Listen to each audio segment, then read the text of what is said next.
আলাইকুম। আমরা খুবই দুশ্চিন্তাগ্রস্ত ছিলাম অ্যাকচুয়ালি যখন প্রফেসর ইউনূস বললেন যে তিনি রেজিগনেশন দিবেন। আমি ঘোষণা দিয়েছিলাম যে উনি যদি রেজিগনেশন দেন তাহলে বাংলাদেশে অ্যাকচুয়ালি কোনো আশা ভরসা নাই। আমাদের দাদাবুরা মোটামুটি কন্ট্রোল ঠিক মতো নিয়ে নিয়েছেন। সো আলহামদুলিল্লাহ এভরিথিং ওয়েন্ট ফাইন এবং জেনারেল ওয়াকার ব্যাকফুটিং এর দ্যাটস ফর শিওর। উনি যে ভেবেছিলেন, আমি আগেও বলেছিলাম যে ওনার অ্যাকচুয়ালি কোনো ক্ষমতা অ্যাকচুয়ালি নেই, আর্মি তার সাথে নেই। সো উনি ভালোভাবেই জানে, অতীতে যদি আপনাদের ইতিহাসে দেখেন যে যারা অ্যাকচুয়ালি কু করে ক্ষমতা দখল করেছে তারা বিবৃতি দেন নাই আগে যে সরকারের সাথে আমার মিলতেছে না, করতেছে না। তারা সরাসরি ক্ষমতা দখল করেছেন, করে তারপরে বিবৃতি দিয়েছেন। বাট এখানে উনি যেহেতু ক্ষমতা দখল করতে পারবেন না সেনাবাহিনী, উনি তখন বিবৃতি দিয়ে মানে সিচুয়েশন আনস্টেবল করার চেষ্টা করেছেন। আজকে কিছুক্ষণ আগে দেখলাম যে brigadier Nazim, director military operations, এর আগে কর্নেল শফিক একটা বিবৃতি দিয়েছেন, সেনাবাহিনীর যে অ্যাচিভমেন্ট আছে এগুলো বলার চেষ্টা করেছেন এবং তার সাথে ফুললি অ্যাগ্রিড। স্পেশালি ওখানে দেখলাম যে কুকিচিন নিয়ে কয়েকজন কথা বলেছে, ওটাও অ্যান্সার দিয়েছেন।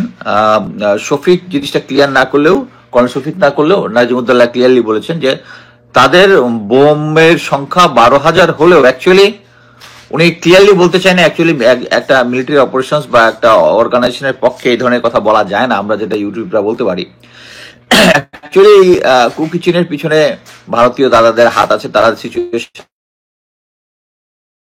স্টেবল করতে চায় দেখেই যে 3,000, তাদের সংখ্যা 12,000 হতে পারে, 3,000 হচ্ছে। একটা জিনিস বুঝতে হবে, যেটা হচ্ছে একটা মিলিটারি বা কোনো অর্গানাইজেশন থাকলে সবসময় লজিস্টিকে সবসময় স্টোরেজ থাকে, একটা ব্যাকআপ থাকে। মনে করেন আজ 100 লোক গেছে যুদ্ধের সময়, ইউনিফর্মের মধ্যে কাদা মাটি নষ্ট হবে, সো একটা রিপ্লেসমেন্ট থাকতে হবে।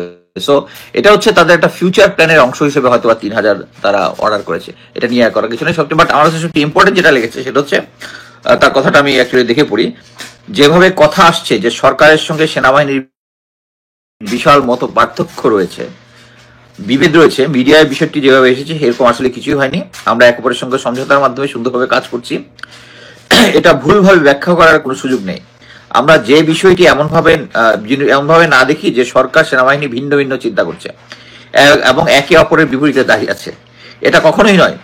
সরকার ও সেনাবাহিনী একসঙ্গে কাজ করছে, ভবিষ্যতে আমরা একসাথে কাজ করবো, শুধুভাবে বিশ্বাস করি।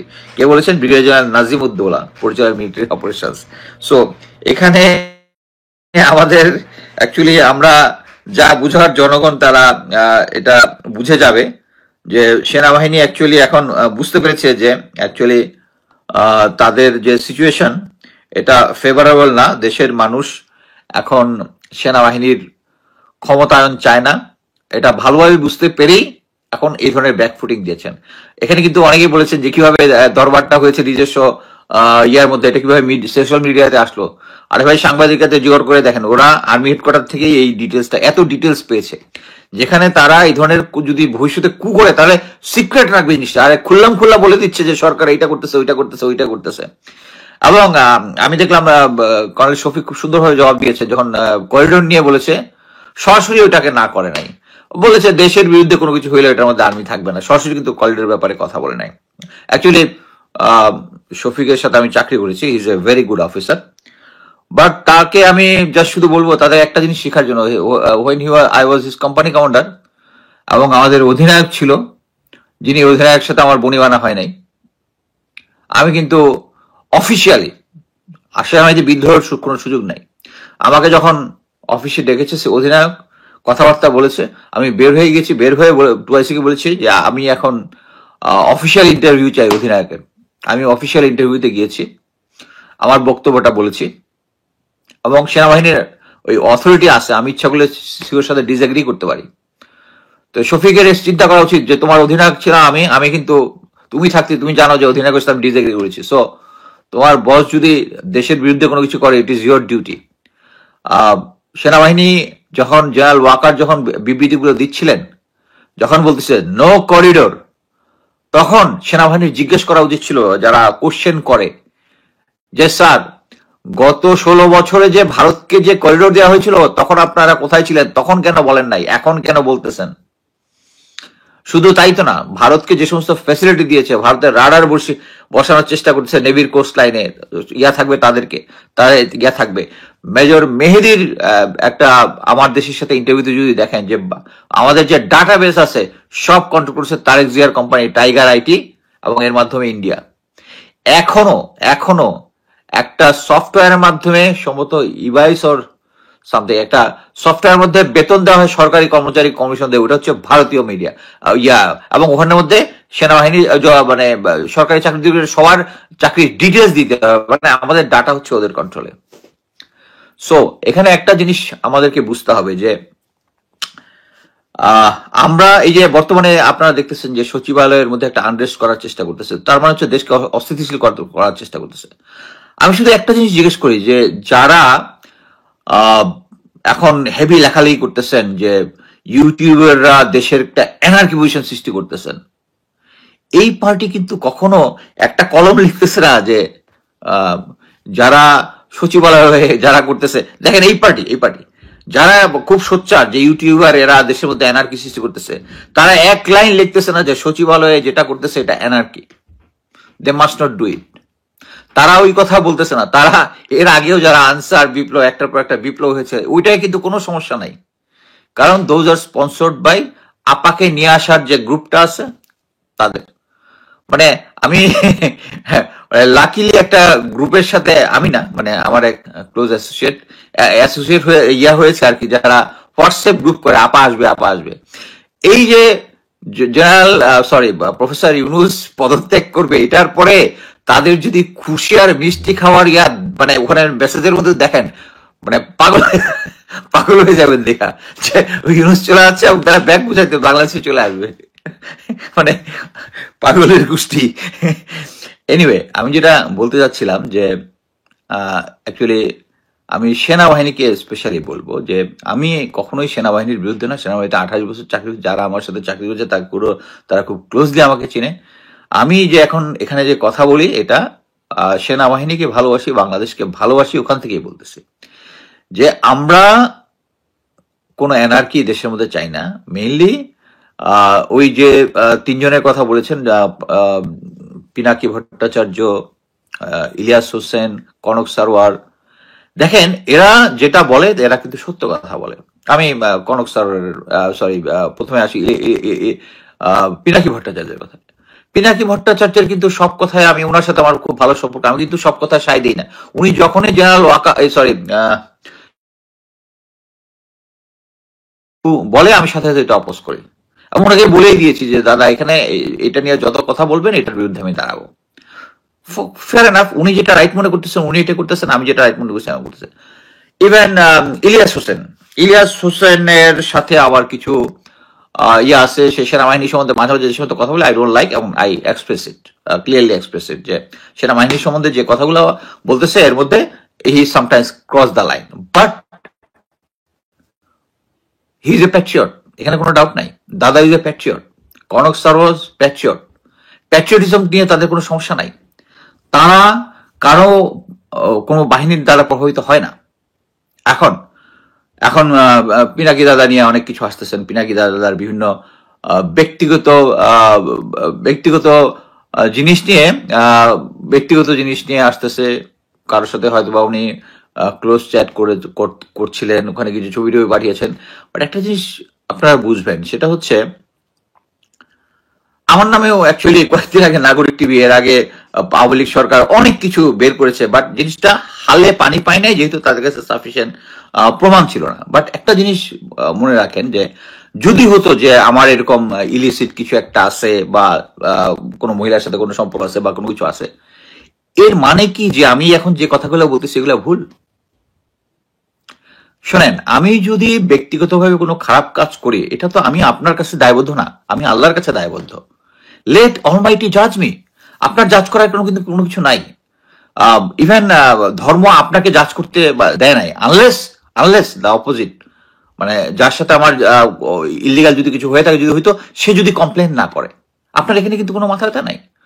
সো পিনাকিদার যদি কোনো কিছু থেকে থাকে, যদি থেকে থাকে, এর মানে তো এই না যে উনি এখানে ভুল কথাবার্তা বলতেছে। সো উনি যেহেতু এরকম একটা কথাবার্তা বলেছে, অতএব তার এই কথাগুলো ভুল। It's not that, it's not that. উনি একজন solid patriot, solid patriot. Same with Ilias Hossain, same with ইয়া।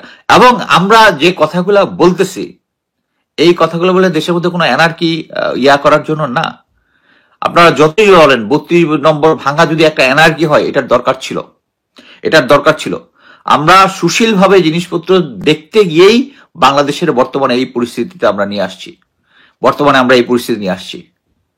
এই যে এখন আমরা যদি মানে দেয়ার ইজ রুলস, ইচ্ছা করলে এই যে যারা সচিবালয় করতেছে, এই সচিবালয়ের যে কাজটা করতেছে এটা কিন্তু আওয়ামী লীগের কাজের সাথে রিলেটেড, রিলেটেড। বাট সবচেয়ে দুঃখজনক যেটা, সবচেয়ে দুঃখজনক যেটা, আমার ফাদার ছিল হার্ডকোর বিএনপি, হার্ডকোর বিএনপি। সেই সূত্র ধরে আমি ছোটবেলায় আমার বাপের সাথে গিয়েছি প্রেসিডেন্ট জিয়ার ইয়া শুনতে।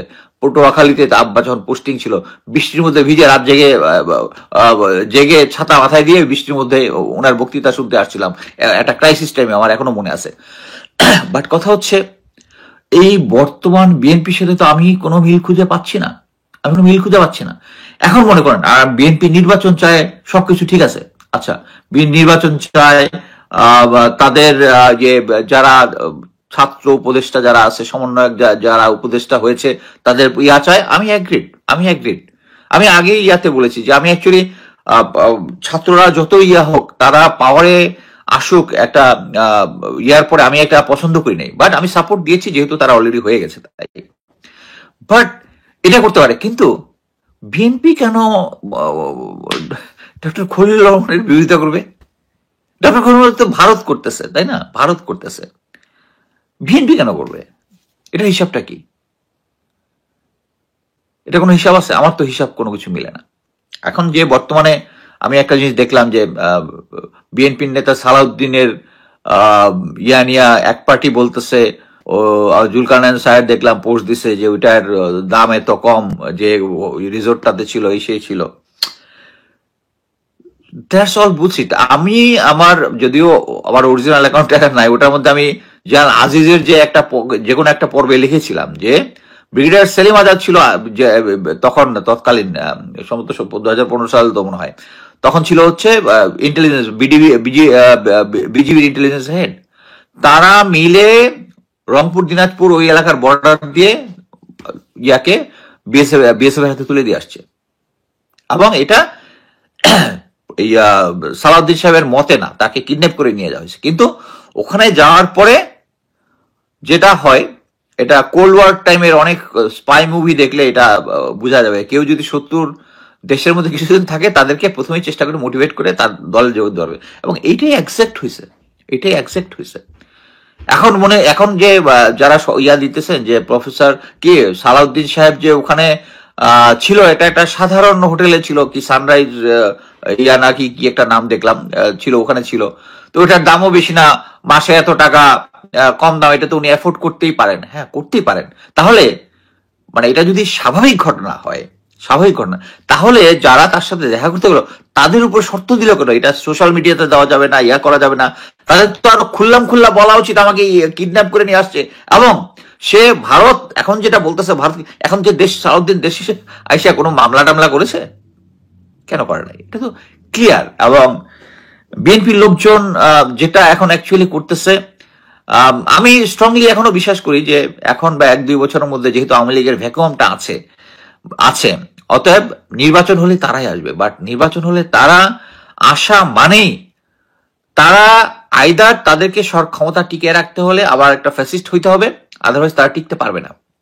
কারণ সেনাপ্রধান যতই বলুক যে সোশ্যাল মিডিয়াকে উনি কেয়ার করেন না, প্রথমটাতে বলেছিলেন, সেকেন্ড কত ইয়াতে কিন্তু কেয়ার করে, যেটা ভালোভাবে বোঝা গেছে। অতএব এই যুগে আমরা এখন সেই ইন্টারনেটের যুগে আমাদের শেখ হাসিনা, জয় বাবাজি আমাদেরকে একটা কি ইন্টারনেটের যুগে নিয়ে আসছেন। এই ফ্যাসিলিটি থেকে এখন আপনি যা ইচ্ছা তাই করে যাবেন গ্রাউন্ডে, এটা হবে না, এটা হবে না। আমি চাই বিএনপি মানে আমাদের অ্যাকচুয়ালি এখন রাজনৈতিক যে দলগুলো আছে এই দলগুলোর মধ্যে সাপোর্ট করার মতো আমার কাছে বিএনপি আছে, কিন্তু এই বিএনপি যদি ভারতের কোলে বসে থাকে আমি তাকে সমর্থন দিব না। হয়তোবা তারা ক্ষমতা হয়তোবা তারা ইয়াও করবে, কিন্তু আমাদের পয়েন্টগুলা আমরা বলে যাব যে ভারতের সাথে অ্যালাইন করে যারাই ক্ষমতায় আসবে আমরা তাদের সাপোর্ট দিব না, জনগণ তাদেরকে সাপোর্ট দিবে না। এখন আপনি বলতে পারেন জনগণ তো আপনার জনগণ না, বিএনপির জনগণ না, আওয়ামী লীগের জনগণ। বাট জনগণ যেটা ইয়াকে আছে, অনলাইনে যারা আছে জরিপে অংশগ্রহণ করে, তারা একটা ভালো স্ট্রং জনগণ, এইটুকু বলতে পারি। এখন আমি কয়েকটা মানে ইয়া নিয়ে আমি কথা বলি। হাসনাত আবদুল্লাহ দেখলাম যে আচ্ছা, 2টি গোয়েন্দা সংস্থার নেতিবাচক প্রতিবেদন দেওয়ার পরে সাধারণ পাসপোর্ট পেয়েছেন ভিআইপিরা প্রত্যেকে, সে মানে এটা নিয়ে একটা দেশ উপাধ্য একটা ইয়া করেছে, যেহেতু এখন খুব গরম আমরা। বাট একটা জিনিস, ছোট্ট একটা জিনিস দেখেন। আচ্ছা, এর আগেই বলে দিই যে এই যে ডাইরেক্টর মিলিটারি অফিসার নাজিমুদ্দৌলা, সে কিন্তু গত 16 বছরে কিন্তু ডিজিএফআই তে চাকরি করেছে, ডিজিএফআই তে। সো এখন ডাইরেক্টর মিলিটারি অপারেশনস, তার কথাবার্তা সরকারের অ্যালাইনমেন্টে আসছে এবং সে অ্যাকচুয়ালি চেষ্টা করেছে যে জনগণের সাথে আর্মির দূরত্বটা কমাইতে। একটা জিনিস বুঝবেন, জনগণের সাথে আর্মির কোনো দূরত্ব নাই, আছে হচ্ছে জেনারেল ওয়াকারের সাথে জনগণের দূরত্ব আছে, কারণ উনি বরাঙ্গবর ভারতকে সাপোর্ট দিয়ে যাচ্ছেন। এবং এই কারণেই এখন এই যে যখন প্রেসিডেন্ট হামিদ চলে যাওয়ার পরে এখন ইয়া হয়েছে যে ভিআইপি যারা আছে তাদেরকে সাধারণ পাসপোর্ট দেওয়ার চেষ্টা করতেছেন। একটা জিনিস বুঝতে হবে, তাদেরকে সাধারণ পাসপোর্ট দিতে হলেও তাদের কাছে যাইতে হবে, তাদের ফিঙ্গারপ্রিন্ট নিতে হবে, আদার থিং করতে হবে। কি করতেছেন আমি লাস্ট কয়েকদিন ধরে নিলাম, সেটা হচ্ছে জেনারেল আনোয়ার 22 লং কোর্সের, তিনি পাসপোর্ট অফিসে শেখ হাসিনা আমল থেকে ছিলেন, এখনো আছেন। তার বিরুদ্ধে আমি অভিযোগ বলবো, যেহেতু যে সমস্ত এভিডেন্স আছে সবগুলো হচ্ছে সার্কামস্টেন্সিয়াল। উনি নিজেই একজন ব্রিগেডিয়ারকে পাঠিয়েছিলেন, ওই যে ডেপুটি স্পিকার কি শারমিন নাম, ওনার কাছে পাঠিয়েছিলেন ইয়া নেওয়ার জন্য। উনি এখনো ক্যান্টনমেন্টে আছে এবং ক্যান্টনমেন্টে ওই 626 জনের লিস্টের মধ্যে তার নাম আছে, এবং আরো অনেকে, এবং প্রত্যেককেই যে পাসপোর্ট দিয়েছেন এটা উনি দিয়েছেন। এবং এর সাথে আইডি কার্ডের যে যারা ওই যে ভোটার আইডি কার্ড আমরা যেটা বলি বা জাতীয় পরিচয়পত্র, এদের সাথে একটা সমন্বয় আছে। আপনারা মনোযোগ দিয়ে একবার, আমি লিঙ্কের মধ্যে দিয়ে দিব, মেজর মেহেদি তার যে সাক্ষাৎকারটা ছিল ভয়াবহ। মানে আমি ডেলেজ খানের একটা ইয়া দেখলাম, দেলোয়ার হোসেন, মেজর দেলোয়ার, যে এটা হচ্ছে nuclear bomb, it's a nuclear bomb.